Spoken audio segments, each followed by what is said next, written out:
Please welcome Amy Helm. We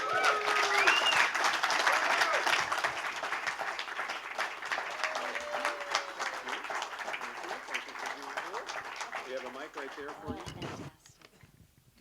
Hi, everybody. See, this is already going well. Yeah, Nothing to this worry is about. good. Yeah, yeah. I get a mic stand because I can't multitask. Okay. So just, so I want to talk about the new record. Okay. Why now? Why make a solo record now? What was the motivation to do something on your own? Well, I had spent 10 years playing in Ola Bell, which was a band that Byron and I were in for a while, Yeah. and also with my dad's band. And after having been sort of in the embrace of both of those groups, I found myself getting stronger musically, and with that strength, getting more interested in challenging myself and wanting to step forward and step to the front lines and try to tell stories from that place as a singer that required a little more courage, I think. And courage in terms of, not only kind of being out front, Yeah. but courage in terms of songwriting, courage in terms Definitely. of challenging yourself. Talk about that a Totally, little yeah. bit. Yeah. Well, Byron and I co-wrote most of the album, and we would go out with Ola Bell and also with my dad's band. And we'd come back from being on the road, and we'd started to try to write songs with him. And that was a really incredible process. He's a very prolific writer. Byron, he's out there somewhere. There you are. And we, we started to try this process of writing, which he was extremely helpful in kind of pulling me along and encouraging me to try my hand at it. And we did that and got some songs that felt good and started to make demos of them, and that slowly, over a 5-year period of time, morphed into this Yeah, record. but I wanted to talk about that because it did take, quite a did. long Yeah. period of time Yeah. to actually make the record. Yeah. And a lot of things happened A lot of things happened. in that period of Yeah. time. Talk about the challenge of kind of making this record and writing these songs over that period of time. It was what had started off as this, as I said, this desire to try something new and try to challenge myself turned into a real, I think, a real need, because a lot of things changed all at once. I went through a lot of loss, beginning with the loss of my brother, and then, becoming a mom. That was a huge change too, and then losing my dad. And Yeah. I started to write songs and also look for songs and look for cover songs that could give me a vehicle to express that and a way to share that and be honest about it and be vulnerable about it. In the process of doing that, in the period of time, as you were writing songs and maybe demoing them, did you have to go back and kind of rethink them? Oh, yeah. Was there a process of like, yeah, that's not really what I meant? Yes, definitely. Well, yes. I mean that's Yeah. got to be Yeah. somewhat Yeah. occasionally sort of motivating, but also somewhat disconcerting. In that I thought I had it, but now I didn't. Yeah, well, we actually re-recorded over half the record, which is part of the reason it did? took the 5 years. Okay. And interestingly enough, I think it was less going back to the songs and tweaking lyrics or chord changes or melodies. It was more going back and really changing the arrangements, which had grown and become so much stronger as we had built a band over the last 2 years. And also the intention in which I was singing stuff changed, and I got more comfortable with that and got more comfortable telling the heart of the story. So sometimes it was just a matter of going back in and singing something with a more clear focus and a stronger intention. Yeah. What was getting clear about that, sort of getting comfortable with the changes that had happened in your life, or being more certain about kind of how they affected you in some way? Yeah, getting a little farther away from Yeah. all of it, for sure. Yeah. Yeah. Yeah. So so what made you decide to actually go out and start kind of doing gigs under your own name?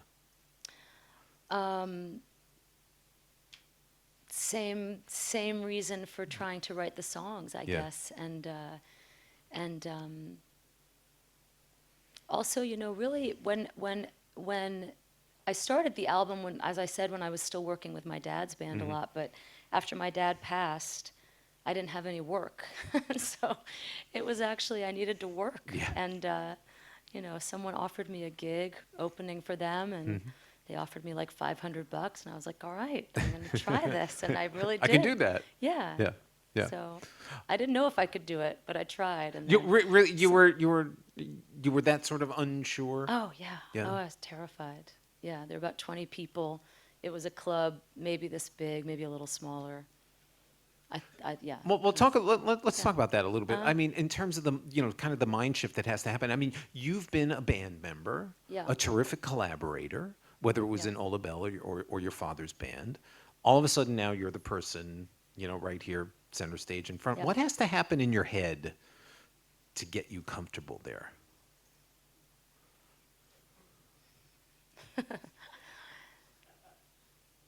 I think it's just it was the same kind of leap of faith that I feel I've tried to make as a singer. I think all of us try to make, and whatever work we do, it's that same leap of faith, but it just felt like a lot longer of a drop. It was just it was a little longer, a Yeah. little scarier. Yeah. More comfortable to be the band member, to be, Oh, yeah. one of a group, one of a number. Yeah, yeah. And I think also, I mean, I love being part of a group too. I Sure. enjoy both. I enjoy being in the front, but I think that there's a very different, it's a very different part of yourself, or at least in my experience so far, it's a very different part of myself that I use to tell a lot of stories for a long time. When you're part of a collective and you're back here and you're coming up to the front for a song here and there and you're moving back to backgrounds, it's a very different musical muscle that you're using. So I've found it an incredible challenge. It's been really exciting Yeah. and Yeah. cool.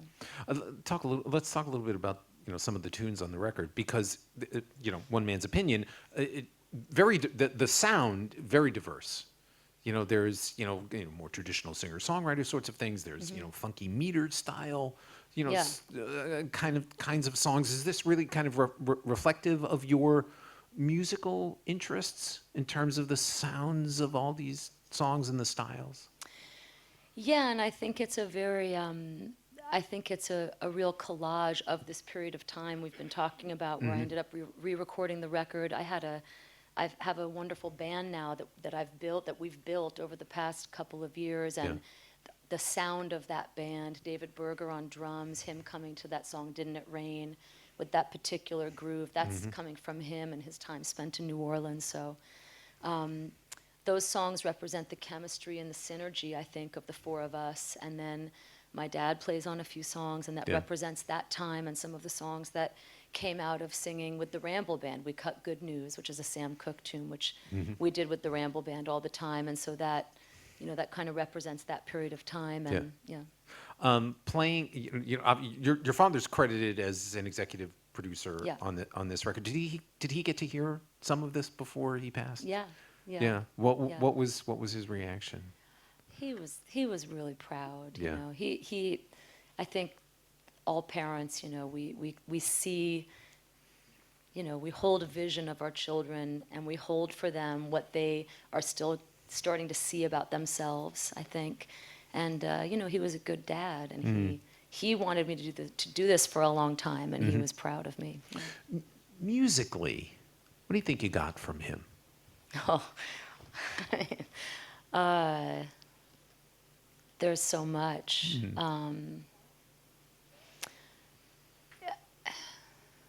I think about this a lot because I've been talking about it a lot, and I get asked that question quite a bit.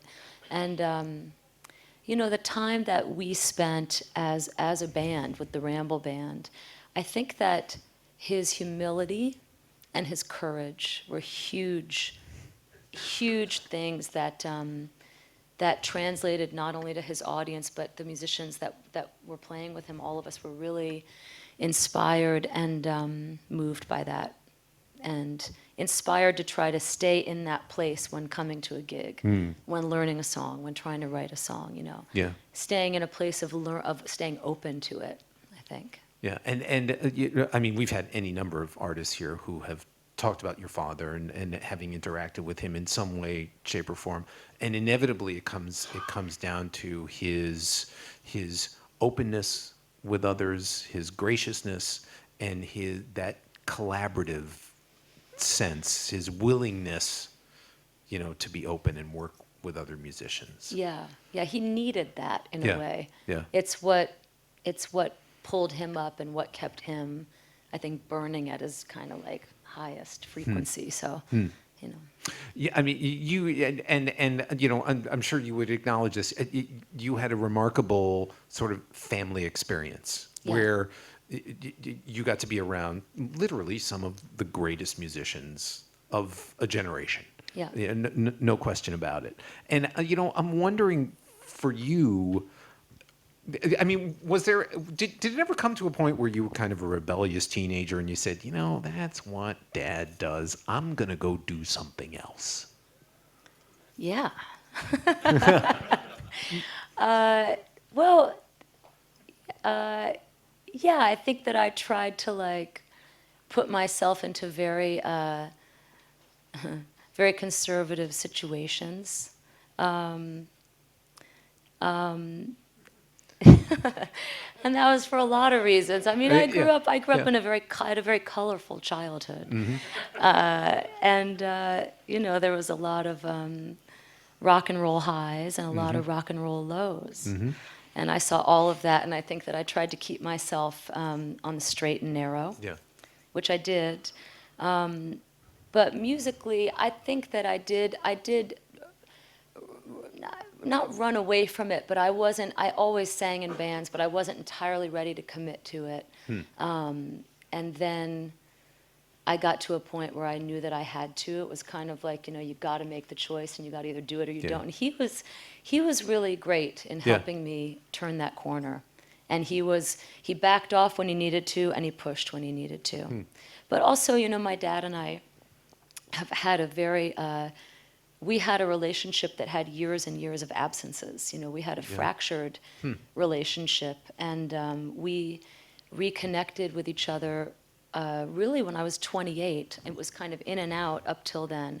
And then when he got sick in 1998, he got his first bout with throat cancer, and that's when he and I really healed our connection and began to build the Rambles and Yeah. spent the next 15 years making music and Yeah. and healing that. So, that was a part of my coming back from that step away also. I want to just go back to the record for a minute because I mean there were some interesting covers on this record. You mentioned the Sam Cooke song, and I'm wondering for you, what makes a song make you want to cover it? How do you choose covers? If I can sing it. Well, that's pretty straightforward now, isn't it? Wait, what I mean? Trying to get to a Yes. deep, kind of metaphysical answer. Okay. I mean, what I'll do is there's a lot of songs that I love that I hope to cover, and then I try them, and then I quickly see if I can get my voice around it, Yeah. if I can tell the story. Sometimes I can tell the story lyrically, but the phrasing or the percussive aspect of it just is too muscular for what I can do, or vice versa. So I'll sing it, and if I feel like I can tell it and be around it and own it, then I try it. Yeah, that be like me trying to sing a whole lot of love or something. I get that. Yeah. Yeah, so Byron, who's here, produced the record. Yeah. And he's in your band. He's in my band, and then Dave Berger and Dan Littleton, who are in my band. The four of us co-produced Right. some of the tracks that we re-recorded too. So oftentimes producers can fill a lot of different roles for artists. That can shape songs, they can shape sound, they can work on songwriting, they can be the psychologist, they can be the curator of kind of ideas. How did Byron help you make this record? I would say he did all of those things. I can't think of any better words to describe. Those are great. And he did all of that. Yeah. Byron is like a brother to me at this point. We've known each other for 15 years, and we're like family. And he really helped me. He saw that I wanted to push ahead, and he really Right. helped me get there. He Right. really helped me get the confidence and courage, as did my dad and a lot of other musicians that were around me at the time, to kind of try it. Even when you decided that you had to go in and redo Yeah, so much of this. yeah, yeah. Was it a situation where it was just plainly apparent that, perhaps you've lived with these songs long enough and they'd changed? Yeah, I think, what we were doing, excuse me, what we were doing live was not nearly what was on the record. Huh. It just didn't, we had just grown. We had grown, I had gotten stronger, I had gotten my sea legs, the band, the arrangements had grown, a lot Yeah. of it had really shifted so much that we had to attend to it differently. And also, I think, too, as time went on, there were a couple stages, too, where there were a few cover songs that were added that were just that spoke to me so deeply and on such a personal level. And I felt that they really rounded out the story of the album, which became a very personal story, like Gentling Me, which is a Mary Gauthier Yeah, song. I wanted to Yeah. ask you about Mary Yeah. Gauthier. She's been here. She's terrific. She's terrific. We love her for all She's the a genius, yeah. right reasons. Yeah. What is it about that song that got you? Gosh, I mean, I think that song just it's just an immediate, it just immediately goes into your heart, or it did for me. Yeah, she's an amazing She's a person. great songwriter, Yeah. yeah. It's hard to ask someone like you, knowing your backstory, about influences, because these people were kind of in and out of your life, seemingly all the time. Yeah. But I'm wondering, in terms of your songwriting, are there people who you hold up as, folks who influenced kind of your approach? To songwriting. Yeah.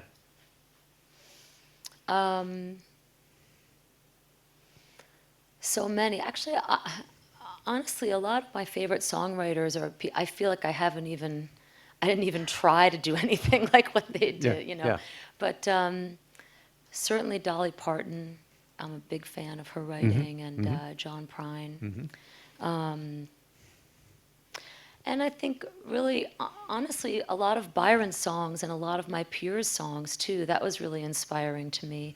In Olabelle, some of the Yeah. stuff that Glenn Patcha wrote, the stuff that Byron was writing, other friends, some of the people in the Ramble Band going to their gigs, hearing the songs, even if it was instrumental, something that Brian Mitchell played, just watching people constantly working on it and creating Yeah. material was inspiring to me. Sure.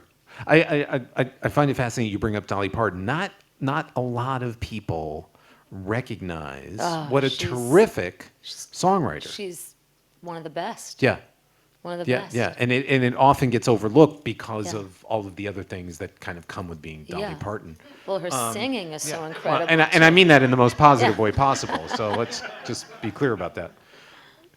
Yeah. Yeah, and the singing is great. Obviously, was there a point you went off to Wisconsin, Yeah, to school? Yes. Again, to kind of separate yourself a little bit from Yeah. Yeah. a lot of that. Yeah. What were you doing in Wisconsin? I mean, what were you intending to do? Because I can tell you what I was intending to do in college. Yeah. And it was, We not- might have similar stories. Yeah, it was not a good thing. I wasn't like, an academic superstar at Wisconsin. But by the way, trust me, neither was I. But one of the things I will say, University of Wisconsin in Madison, right? Great town. Totally. And the only thing I will say is I've met numerous people who went to the University of Wisconsin, Yeah. and they are, to a person, some of the nicest people I have ever met in my life. This has been repeated over, and I don't know Yes. what goes on there, Yeah. but they make nice people there. I I'm not sure agree. how. No, I agree. It's incredible. Yeah. Yeah. Yeah, very open, and Yeah. Well, it's a Midwestern thing.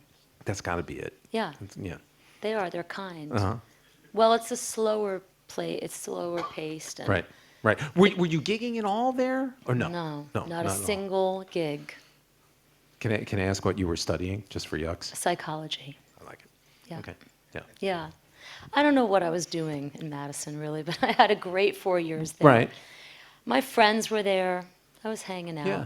I tell you what, I get I that. tell you what I did do though. I actually now I look back on that time, and I went through a period of regret, thinking, "Oh man, I should have been playing, and I should have been really working on stuff." And I kind of had that feeling about it. But now, honestly, I think that I needed to retreat, not having to do with my dad or anything, just in my own heart and my own self. I needed to like pull back and just be with my friends and try my hand at something else. And I did a lot of listening.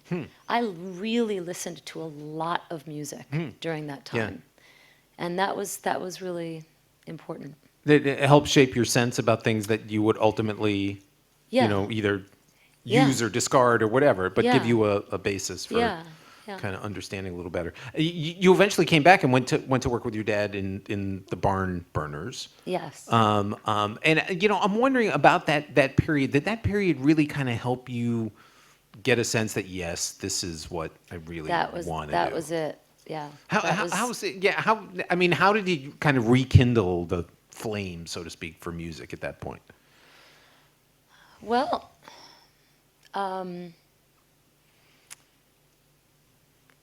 the thing about the Barn Burners is that my dad was thrilled that I was in the band, but the rest of the Barn Burners weren't sure about it. To tell you the truth.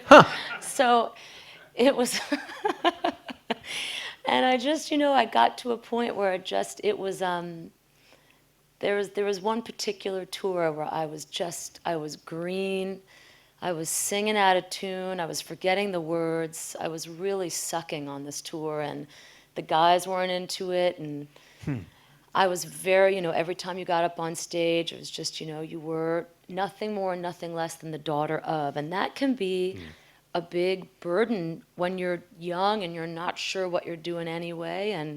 And that tour through the South, I remember I was like, am I going to, I was reading a lot of self-reliance, essays on self-reliance by Emerson. And one day I was like, you know what, fuck it.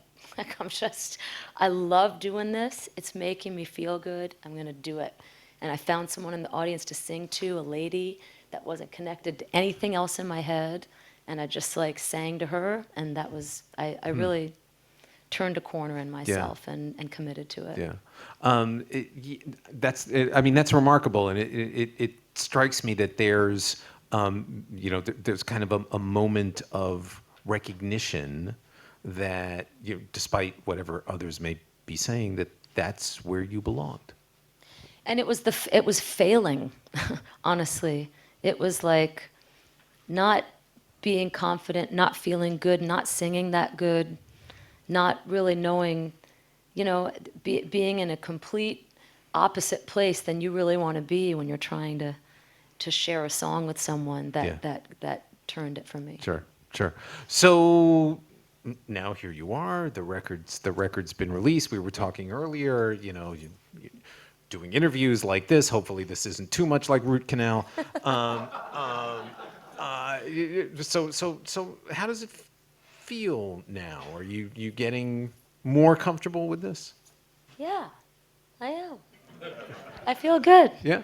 Well, the record sounds great. You should. You should. Thanks. Right? Well, thank you. I do.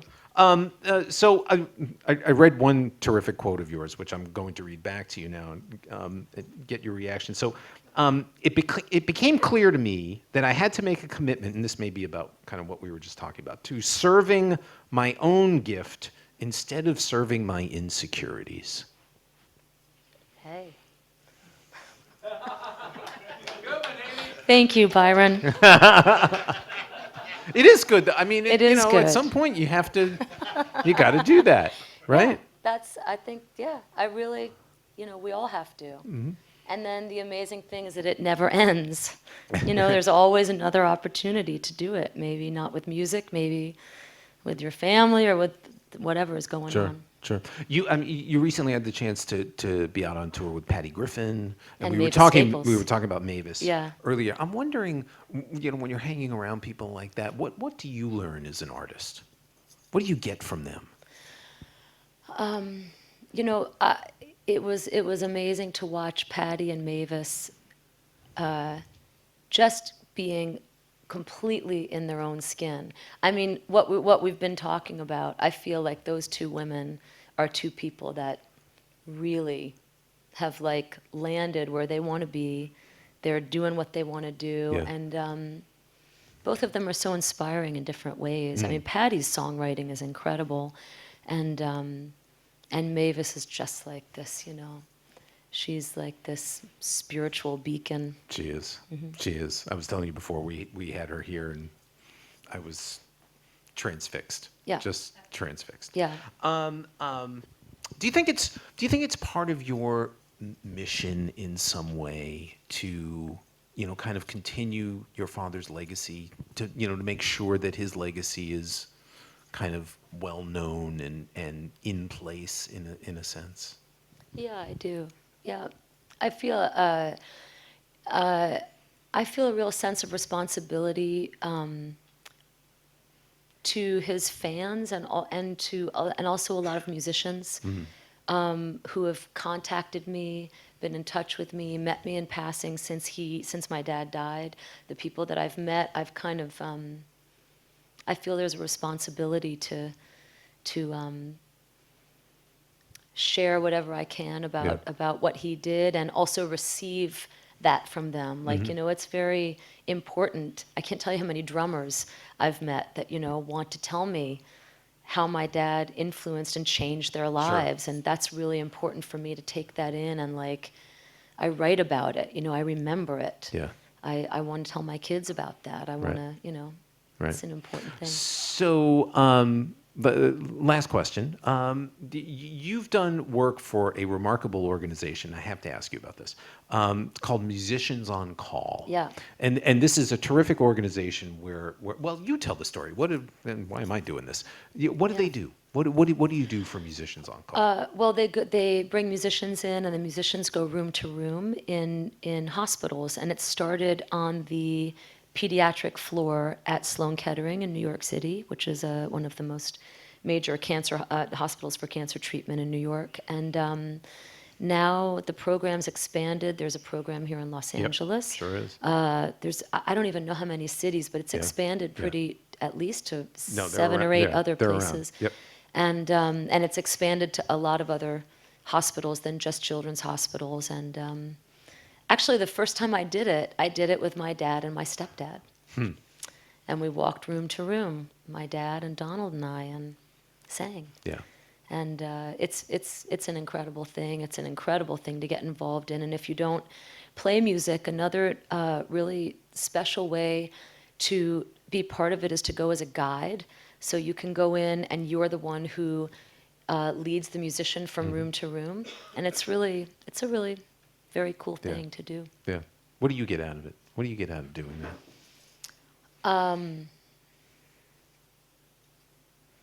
It's kind of like the reason that we sing or that we want to hear songs, right? I mean, it's just the original pulse Yeah. of music. Sure. When you're doing that and giving that and sharing that with someone. Yeah. Well, we so appreciate the fact that you came here to share a little bit of your story. But more importantly, I know that these folks and myself would like to hear you play and sing. Great. So, ladies and gentlemen, Amy Helm. Thanks.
weary head.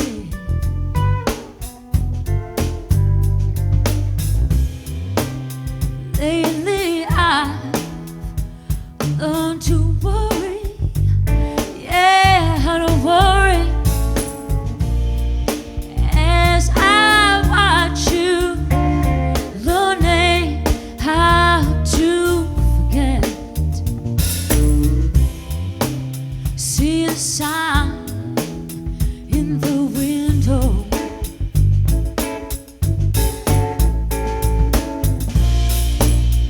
everything it must go.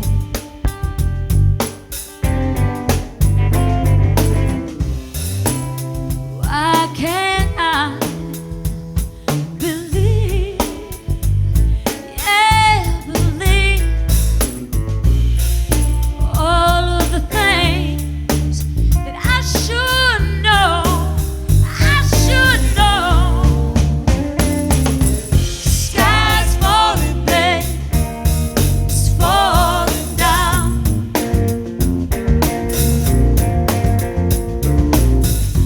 Don't give up, babe, I got to turn it around.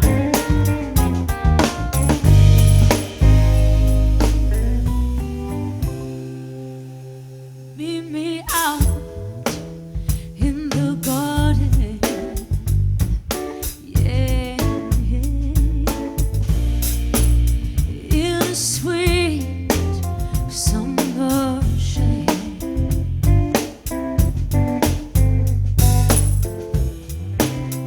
We got nothing but the blues to lose. Nothing but the world to say, world to say. Sky's falling, babe, it's falling down.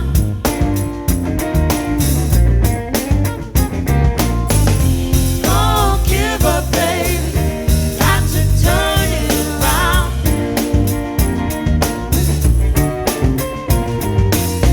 Sky's falling, baby, it's falling down.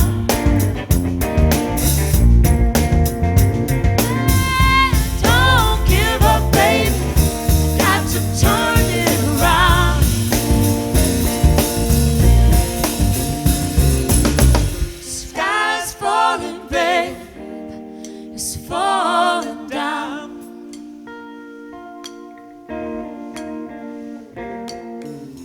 Don't give up, baby, got to turn it around.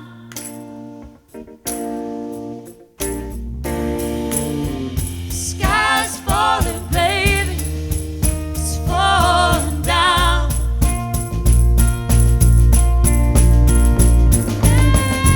Don't give up, baby, got to turn it around. Yeah, turn around. Yeah, turn it around. Yeah, turn it around. Turn it around.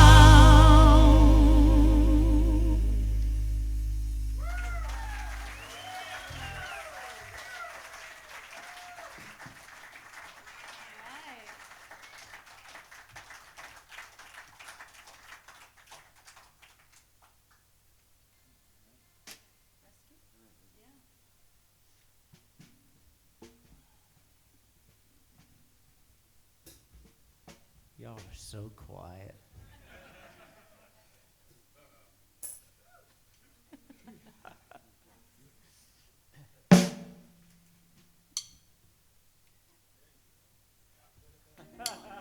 Yeah, you're right.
feel very comfortable with it. Listen, we spent a lot of time.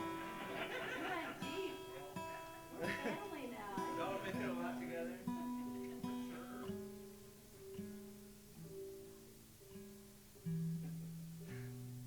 All right. How's that? Let me hear your A. I don't even know where it is. That'll work. All right. Uh-oh.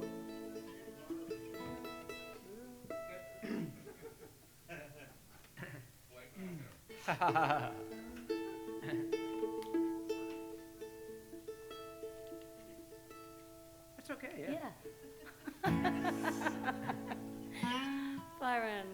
Byron's the best. This is a song. This is a song that Byron and I wrote called "Deep Water" from the album. I gotta grab a sip of water. Hold on, Okay. sorry.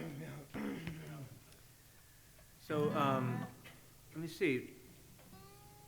Except for Didn't It Rain so far, it's all been originals. Didn't It Rain, the first time I heard it, now I should have known better, but you know, I was still in the process of learning so much, and still am, but I never heard this song before I heard Mavis and your dad sing it together during a flash, what was May? Was it Yeah. May? Hailstorm in Woodstock Yeah. that cut our rehearsal short. Right. Because he had a tin roof on the barn, and so this all of a sudden there's this thunder. It's just like we couldn't play anymore, and so we all run outside onto the porch, and then Levon and Mavis start looking at each other, and she starts into the song, or did he start? I forget even who started it. And then the two of them start singing it, and Yeah. everybody's like clapping their hands on the porch. Yeah.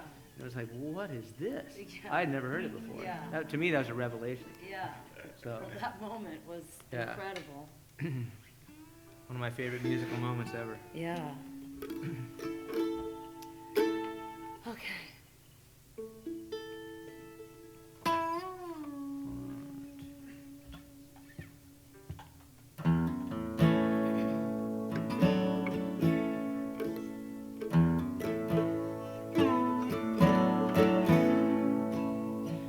Come stay by me, and together we'll be in the shadows of the tall, tall pines.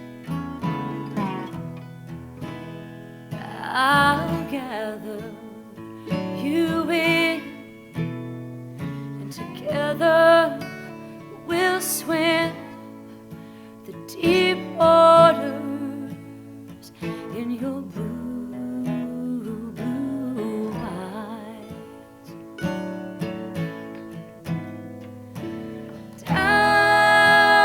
Down in the deep, where it's silent and still, and longings fulfilled, and only our love remains.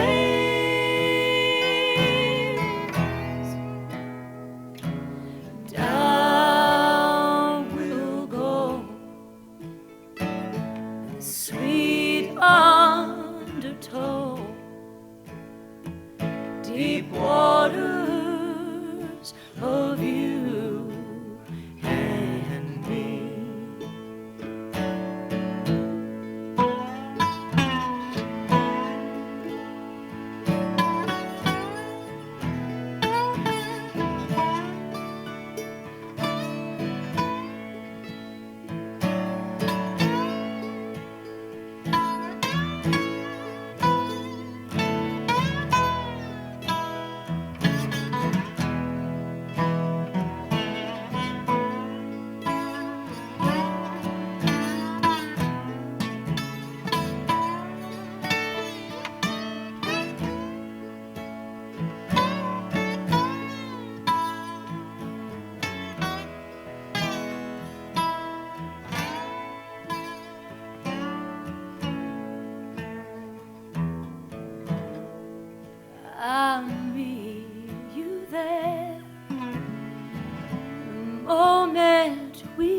share in the shadows of the tall, tall pines.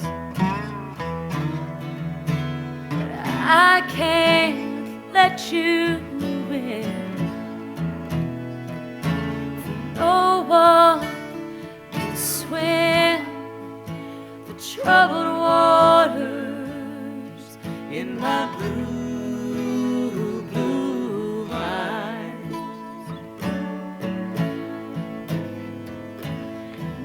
Down in the deep, where the heart's unfulfilled, the silence can kill, and only my sorrow remains.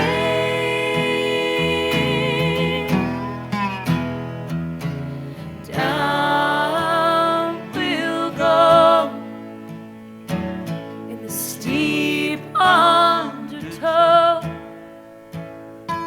deep waters of you and me.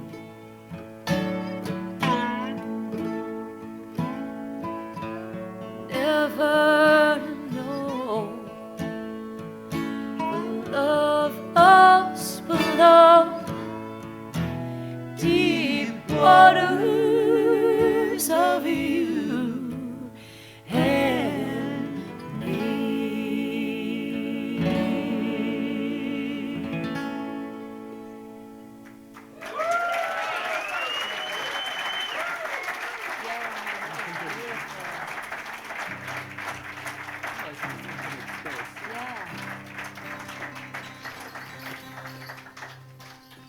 All right. Well, we're going to do one more song for you. This is a Sam Cooke song. We did this on the record too, and this is a song I did a lot at the Rambles. Good news. Yeah.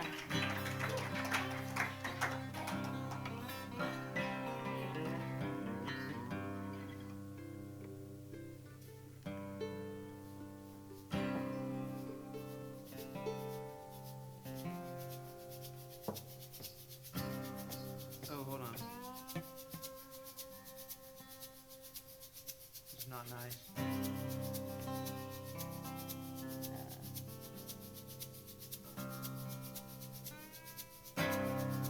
Woo! What's going on? I know, man. I'm killing the mood. Well, I care too. Okay. All right. Here we go. Okay.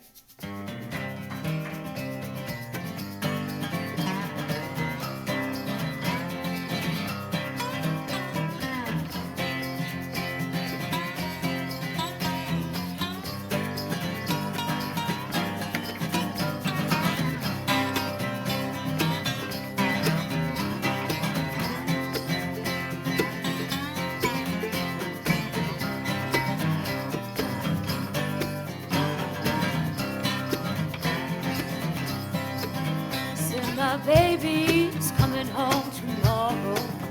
Ain't that good news? Yeah, ain't that news? My baby's coming home tomorrow. Ain't that news? Yeah, ain't that news? I got a letter just the other day telling me he was on his way, and he wants me to meet him at the station. Ain't that good? He told me he loved me. Ain't that good news? Yeah, ain't that news? In the letter he told me he loved me. Ain't that news? Yeah, ain't that news? Said he's sorry that he left. Found out he don't want nobody else. Said he wants me all to himself. Ain't that good news? Yeah, ain't that news? Good news. Ain't that good news? Ain't that good Yeah, news?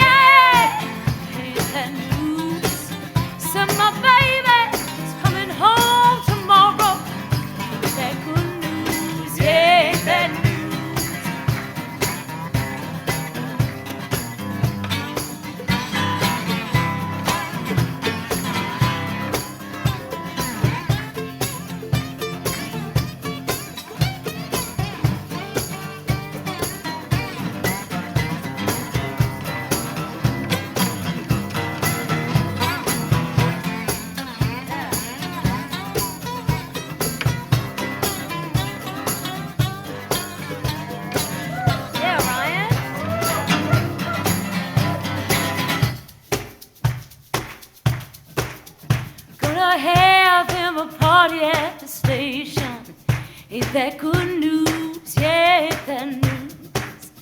Gonna have him a party at the station. Ain't that news? Yeah, ain't that news? Well, I can't wait.